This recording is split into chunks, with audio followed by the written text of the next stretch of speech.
So, I've said it once and I'll say it again. I love the Dark Angels. I think they are my favorite Legion and always will be, and Lionel Johnson maintains his position as my favorite Primarch.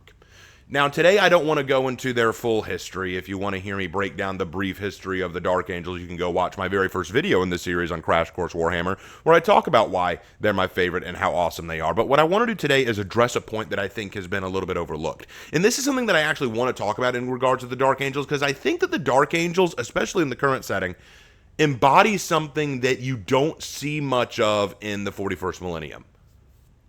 And that's what I want to talk about. With the return of Lionel Johnson and with the beginning of the Risen, we're seeing something that I was never expecting in Warhammer. Redemption. Redemption is a concept that Warhammer almost completely dismisses. Once you turn to chaos, you're chaos. Even if you try to go, oh no, I did wrong, even then it's like you've gone too far and you can't come back, or you try to come back and you get killed for it. Redemption is not something often talked about or embodied in Warhammer, at least not to a large extreme. But as I've been reading up on the recent Dark Angels lore, especially Lion, Son of the Forest, and Lazarus, Entity's Edge, and stuff like that, I have discovered that there is a strong message of redemption in there. Let me explain what I mean. For those who don't know, very brief understanding. At the end of the Horus Heresy, when Lionel Johnson returned to Caliban, he was fired on by his own sons, by the Dark Angels he left on the planet. Turns out that Luther, his second-in-command, who he left on Caliban, had fallen to chaos and had been corrupting the Dark Angels internally to turn against their Primarch. Angry, outraged, and confused, Lion fought back, led to a huge battle, which ended up putting Lion in his coma, wiping out half of the Dark Angels, sending all of the fallen Dark Angels, as they were called, into the warp where they were cast adrift in time and space and were laterally puked out at certain different points throughout time and history. The Dark Angels were forever shamed, and that is why now in the current setting, the Dark Angels obsessively hunt for their fallen brothers because they don't want the shame of their chapter to be known by the wider Imperium. And they have pushed this obsession to such a zealous level that the Dark Angels will actually kill Imperial loyalist citizens, even a Custodes or other Space Marines who find out about it, and they will abandon campaigns that they're on in the attempt to find, hunt down, and capture these fallen warriors. And so a lot of people who know anything about Warhammer 40k do not like the Dark Angels because they see them as assholes, entitled, egotistical, just downright evil in many cases, because they care more about protecting their own honor and past than they actually do saving Imperial lives. And they look at the Lion, Lionel Johnson, as a cruel, egotistical, autistic, unsociable asshole who went to war with his own sons without even stopping to think about the consequences. And so a lot of people have issues with the Dark Angels and Lionel Johnson as a result. Now, many people have come to me when I say that I don't like the Space Wolves or I don't like the Iron Hands or anything like that. And they say, dude, how can you say you don't like those or you have issues with those when you openly say you're a fan of the Dark Angels, who are, list everything I just said before. And my response to that is this. First of all, you got to understand why I don't like the Space Wolves and the Iron Hands. I've talked about that before. There's a lot of reasons why. Well, I haven't gotten to the Iron Hands yet. We'll get to them. But I've talked about why I don't like the Space Wolves. The reason I like the Dark Angels is largely because yes, there's depth to what they did. There's context to it. But I like them a lot because of what's happening to them now with the Return of the Lion. Because that's where we just start to see the message of redemption. What do I mean by that? So in the book Lion, Son of the Forest, Lionel Johnson has awoken and has started to return to the galaxy. He's learning all that's happened to him since his entombment, since he's become, in a coma. And he discovers just how much the Imperium has fallen. He can't get in touch with his father. He can't get in touch with Terra. He's locked in Imperium Nihilus, where the giant Great Rift is keeping him from getting anywhere. So he has to think, what am I going to do? I'm not going to be like Robute Guilliman or Sanguinius and build a new empire. That's their way. That's not my way. And he thinks, when I was young, before the Emperor even found me, what did I do? I fought and slayed monsters and protected humanity. And if there is no Emperor for me to follow, that is what I will go back to again. I will protect humanity from the monsters that seek it out. I don't want to rule anything. I don't want to be a leader. I don't want to be a emperor or a regent. I just want to protect humanity. But he needs help. So he seeks out his sons, the Fallen, and he meets Zabriel, and he meets several others along the way. And at first he thinks, oh, you're the traitors who attacked me on Caliban, only for him to realize many of his sons had no idea what was going on back on Caliban. They didn't realize the treachery of Luther or their commanders. They didn't realize that they had fallen to chaos. Some of them didn't even know that they were the ones to fire the first shot. All they knew is that Lion had showed up, and suddenly everything went to hell. So now Lion is basically saying, look, I made mistakes. I probably shouldn't have sent you back to Caliban all by yourself all that time. I shouldn't have attacked you so impatiently and with such wrath. I should have used better judgment.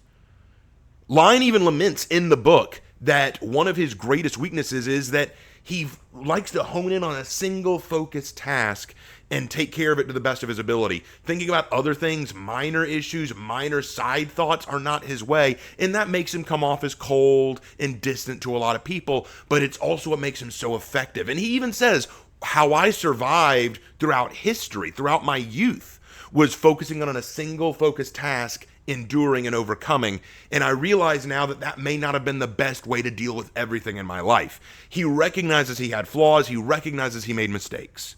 And he asks his sons for forgiveness and says, and I will forgive you as well. Because I recognize that many of you did not know what was going on, had no part to play in that outside of following orders. You did what you thought you were supposed to at the time, and that's commendable. So let's move on past that. Let's become better than that. I will take you from the fallen and turn you into the risen. And he meets so many of his sons with so many different outlooks, opinions, stories to tell. He meets some like Zabriel who just stayed on a planet and tried to protect it to the best of their ability because they just wanted to protect humanity as best they could. You meet some who became pirates because it was the only way for them to stay safe and where they could willfully fight chaos without being interrupted. You meet some who just want to live as hermits and not get involved with anything anymore, like a psyker who just went off by himself because he can't bring himself to hate what he did on Caliban, but at the same time, he doesn't fully agree with what happened. You know, it's really fascinating to see the different outlooks and opinions of these different Astartes, and you also see different ways that they approach the Lion. Some are like, Lion, you're back. Oh, I'm so glad. Let's kick ass again, just like the old days. Others are saying, I don't know if I trust you, man, because the last time I saw you, you were trying to kill me. You know, it's really interesting to see how all this takes place. And we also see that the Lion himself is trying to fix a lot of the problems in his modern chapter, according to the codex that I've been reading on the matter, because I've been encouraged to read the codex more, and I'm trying to. They're just expensive. But according to the Dark Angels codex that I've been reading, whenever a fallen is found by the modern Dark Angels and he's taken to an interrogation chamber, Lion goes in first. Or he may interrupt the interrogation and go in and have a private conversation with this fallen. If he likes the fallen and thinks that they are loyal, he'll take them away and turn them into one of the risen. If he doesn't, he lets the interrogator chaplain get back to what they were doing.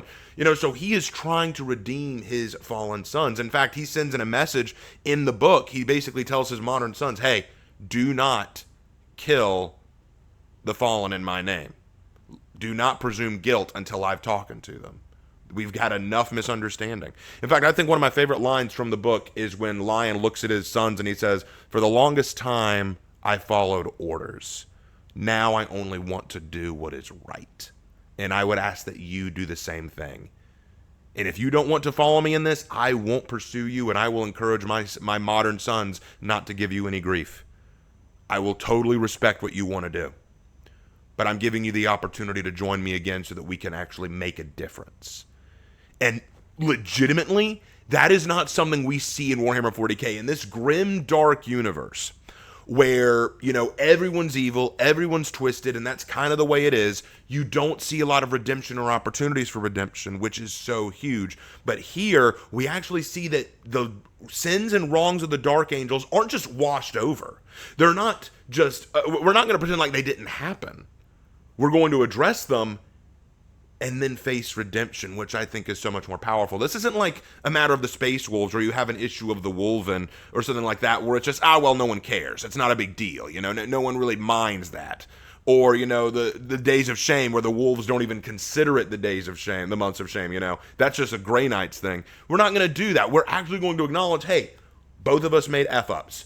Y'all made F-ups by firing on Lionel Johnson. Lionel Johnson made F-ups by jumping to conclusions. We all screwed up. We've all made mistakes. We can redeem, move forward, and become better. And that is a message not only hard to see in 40K, but also one that I think is relevant in today's culture. In today's society, we have this idea that there are some things we cannot forgive, and there are some people who cannot be forgiven. We cannot look at the wrongs of others or even our own wrongs and move past them. Y'all didn't expect a sermon today, did you? But I see a very strong Christian message in that.